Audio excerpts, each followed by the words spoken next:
박은하 교수입니다. 자, 우리 2021학년, 2021년 2학기, 이제 토익 독해 2 시간이에요. 원래는 우리가 1학기 때는 토익 독해 1이고, 2학기 때는 토익 독해 2예요. 그래서 아마 1학기 때 뭐 또 제가 했었던 초급 토익을 들었던 친구들도 있을 테고, 제가 사실은 이 토익 독해를 이번 학기에는 1학기 때는 문법 위주로 많이 했으면, 2학기 때는, 이제 독해를 하는 법, 정말 how to 뭐 인터프리트라든가 아니면 how to translate, 그러니까 어떻게 독해를 할 수 있는지 그런 부분들을 좀 그 문법에 맞게 좀 추가를 했거든요. 그래서 여러분들이 좀 더 독해에 도움이 되지 않을까라는 생각이 듭니다. 자, 그러면 먼저 우리가 그래도 몇 분 동안 수업을 하는지는 좀 켜놔야 되겠죠? 자, 저는 토익 독해를 맡은 박은하 교수입니다. 저는 이제 교양학부에서 특히 이제 여러분들 강학 캠퍼스에 있는 친구들 영어 과목을 이제 제가 맡고 있죠. 그래서 이번 학기에 보니까 제 수업을 또 4과목 듣는 친구도 있더라고요. 그래서 아무튼 열심히 열공하기를 바랍니다.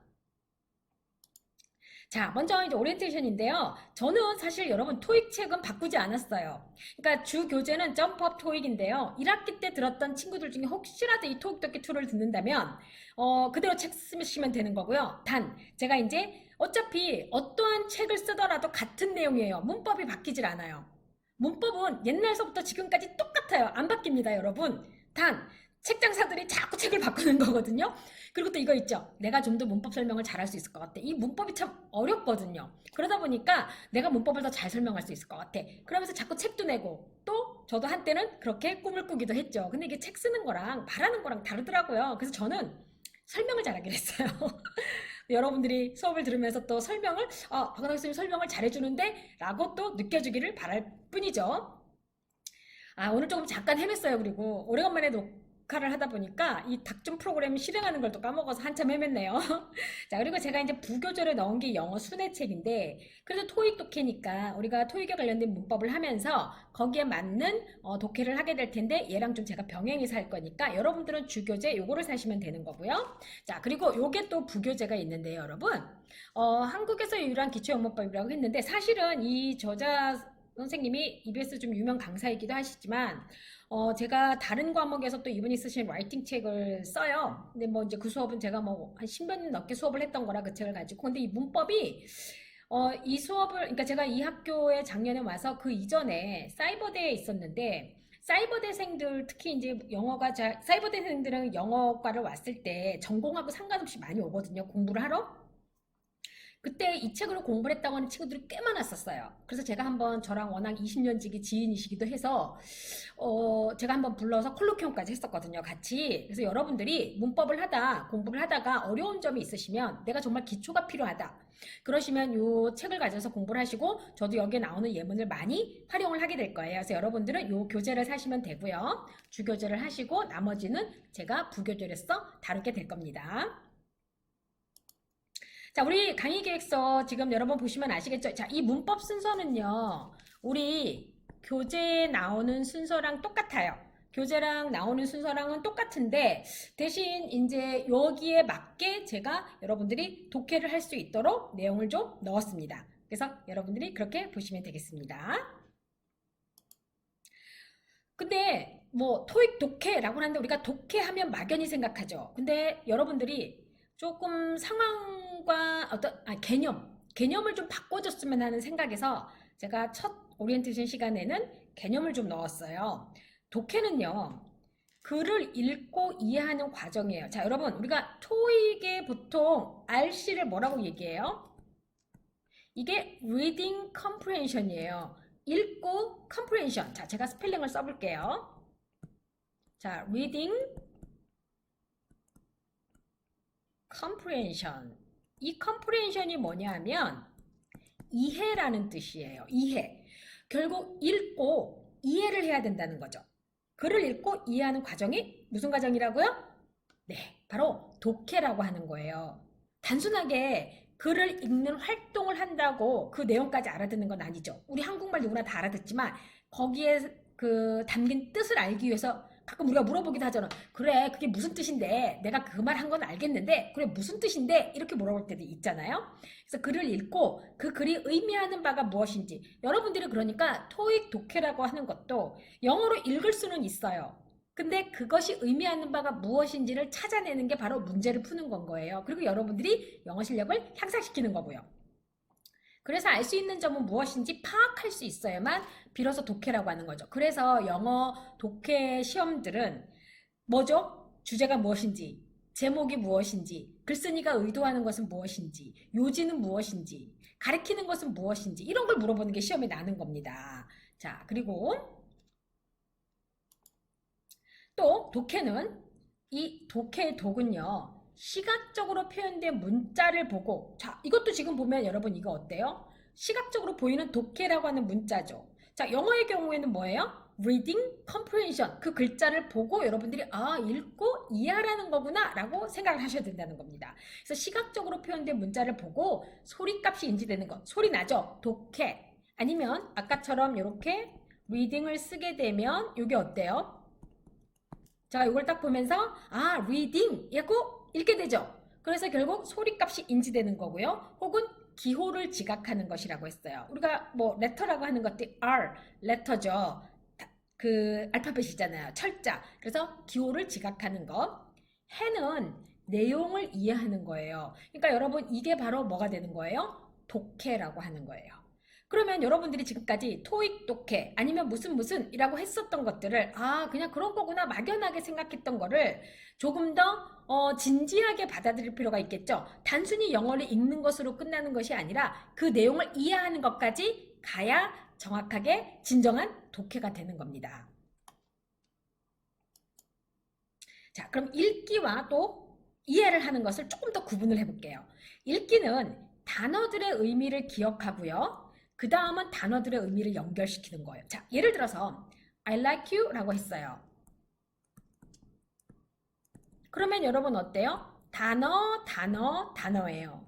아, I, 나, like, 좋아하다, you, 너. 자, 이렇게 I일 때는 나, like 때는 좋아하다, you일 때는 뭡니까? 그쵸? 너라고 했어요. 근데 여기서 내가 단어를 하나 한 걸로 끝난 게 아니라 I like you. 아, 내가 너를 좋아해. 라는 걸로 의미를 어떻게 해야 되는 거예요?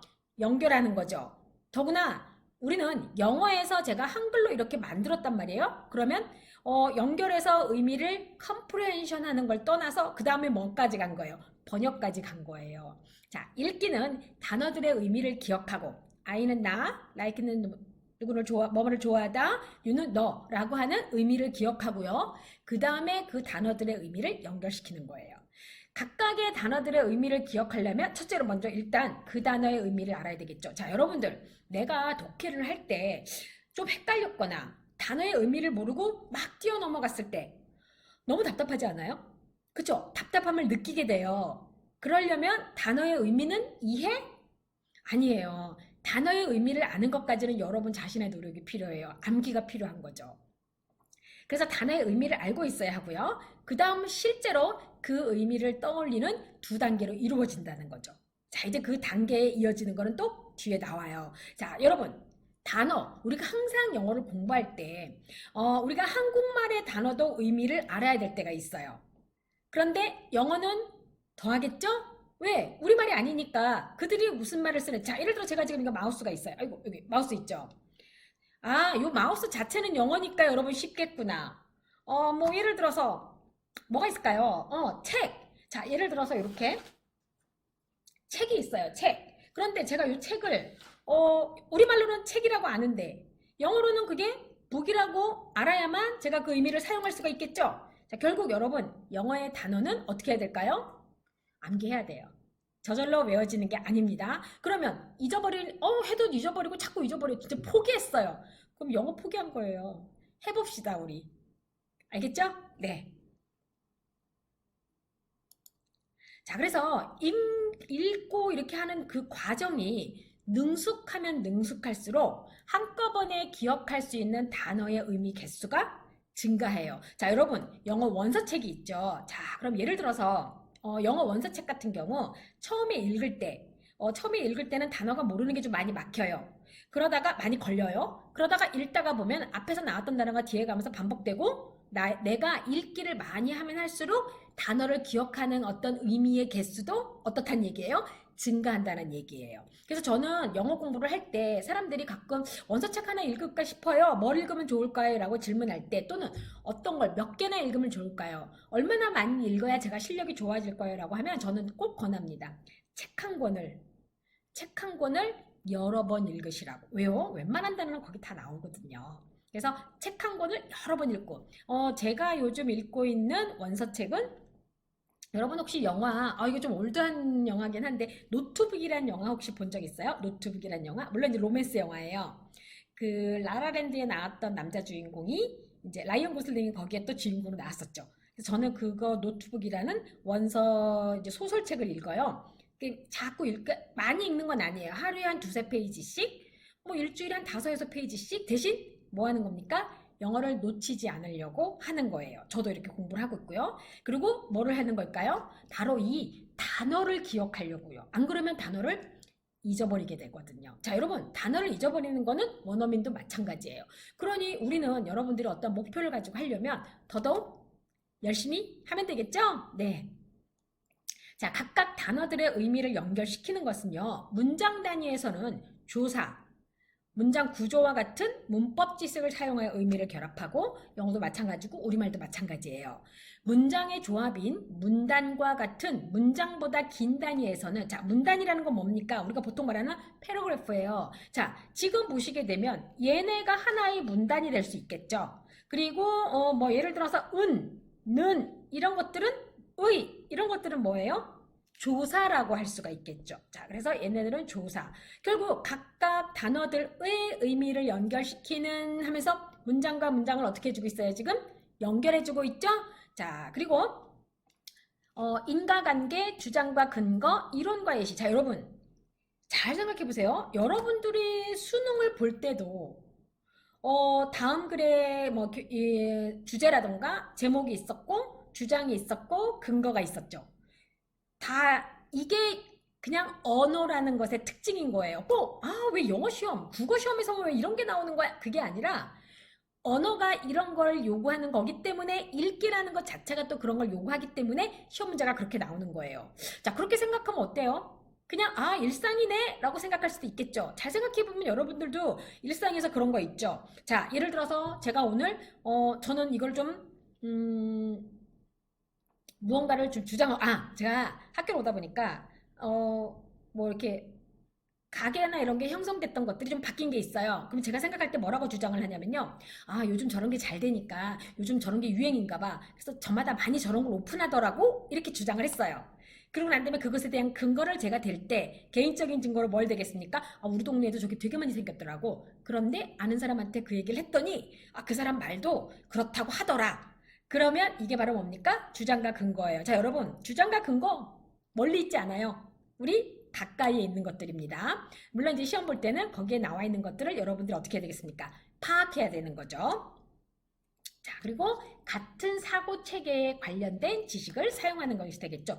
여러분, 여기서 지식이라는 건 뭐냐면요, 백그라운드예요. 여러분들이 토익 독해라든가 할 때 보면, 토익 리딩 지문을 봤을 때 주로 뭐가 나옵니까? 비즈니스에 관련된 것들, 회사의 이메일, 업무적인 것들, 물건 구매, 이런 것들 나오죠. 그래서 우리가 토익 독해를 하거나 토익 책을 공부하다 보면 주제별로 이렇게 나오게 되잖아요. 즉, 사고 체계에 관련된 지식을 사용하는 거니까 거기에 관련된 지식을 여러분들이 잘 이용해서 언어를 번역을 하셔야 되는 겁니다. 우리가 영어를 잘한다고 해서 영어를 그 내용에 있는 것들을 다 이해하진 않아요. 내가 그것들을 잘 활용을 해야지만이 이용이 가능합니다. 자, 그럼 이제 영어를 할 때 이게 무시할 수가 없어요. 그래머. 자, 이 그래머 여러분 어떻게 생각하죠? 그래머 딱 하면 문장의 법칙이에요. 자, 그래서 이게 뭐가 되는 겁니까? 문법이 되는 겁니다, 여러분. 문법 뭐라고요?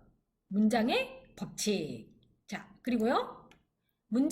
자, 조금 더 쉽게 말하면 규칙이에요. 자, 여러분, 법칙이라는 말보다는 규칙이란 말이 좀 더 쉽죠? 그래머가 문장의 법칙이자 규칙이면 영어의 문장은 어떻게 가는 걸까요? 규칙대로 가는 거죠. 자, 여러분, 문법을 잘할 수 있는 방법은 바로 그 규칙을 여러분들이 아시는 겁니다. 기능. 자, 문법은요, 기능도 갖고 있어요. 그래서 어떠한 역할을 하게 돼요. 무슨 역할을 하게 되기도 하고요. 또 자리에서도 자기가 쓰임에 따라서 사용이 돼요. 그래서 이 기능을 어떻게 되겠습니까? 외워야죠. 하다못해 제가 오래간만에 이 닥준 프로그램을 사용했더니 헷갈려지는 거죠. 잘못 클릭해가지고 지금 사실은 제 노트북을 한 3번은 껐다 다시 켰어요. 뭘 잘못 눌렀더라고요. 이렇게 익숙하지 않게 다시 또 시작하다 보니까 어때요? 저도 헤맸죠. 이런 기능을 몰라서. 자, 여러분, 영어도 마찬가지입니다. 이런 기능들을 여러분들이 꾸준하게 해주셔야지 잘 하실 수가 있어요. 의미도 갖고 있어요. 자, 예를 들어서 to study English 하게 되면 영어를 공부하는 것 또는 영어를 공부하기 위해서 이런 뜻을 갖고 있잖아요. 그쵸? 자, studying 하면 뭐가 되는 겁니까? 공부하기, 공부하는 것, 뭐 이런 것들. 그래서 나름대로 또 의미를 다 갖고 있는 게 문법입니다. 그래서 영어에서 문법은 제가 무엇을 얘기하고 싶은 걸까요, 여러분? 지금 중요하다, 중요하지 않다? 중요하다라는 걸 얘기하고 싶은 거예요. 문법을 알면 토익 점수는 기본적으로 확 오를 수가 있어요. 자, 거기에 어떤 거? 단어. 좋죠? 단어를 잘해주면 훨씬 더 잘 되겠죠? 자, 퀴즈! 문법은 어떻게 공부할까요? 여러분, 어떻게 공부할까요? 문법은? 여러분 한번 각자 생각해보세요. 문법은 어떻게 공부할까요? 무조건 외운다? 아니면 이해한다? 뭐가 중요할까요? 암기하고 이해하는 겁니다. 자, 암기가 문법은요, 여러분 70%예요. 그래서 여러분들이 70%를 암기를 해주고 그 다음에 그 기능을 이해를 해주게 되는 겁니다. 자, 문법 공부 어떻게 한다고요? 암기하고 이해하기. 저랑 하시면서 기본적으로 조금 뭐라 그럴까? 영어가 그래도 조금 접근할 만하네 라는 생각을 여러분들이 하셨으면 좋겠습니다. 네. 자, 그러면 문법은 문장의 법칙, 문장의 뭐 규칙. 그래서 제가 규칙대로 순서대로 이루어진다고 말을 했어요. 자, 영어는요, 기본 구조가 똑같습니다. 거기에 단어만 바뀌는 거거든요. 여러분들 아마 익숙하실 거예요. 자, 볼까요? 주어, 동사, 목적어, 전치사, 명사. 이 순서를 벗어나지 않아요. 자, 그래서 여러분 제가 말씀드리는데 요 애들은요 뭐라고 얘기할 수 있냐면 자리라고 할 수 있어요. 즉 주어 자리, 동사 자리, 목적어 자리, 전치사 자리, 명사 자리. 자, 요 순서가 가장 기본이라는 거죠. 해볼까요? I teach. 제가 이렇게 가리키는 게 여러분은 보일지 모르겠어요. 제가 찍을게요. I teach English for students. I met my friend on Saturdays.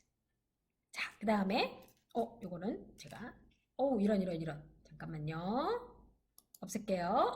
여기 자 걸리면 자, 그 다음에 자, 여러분 you like me because of my kindness.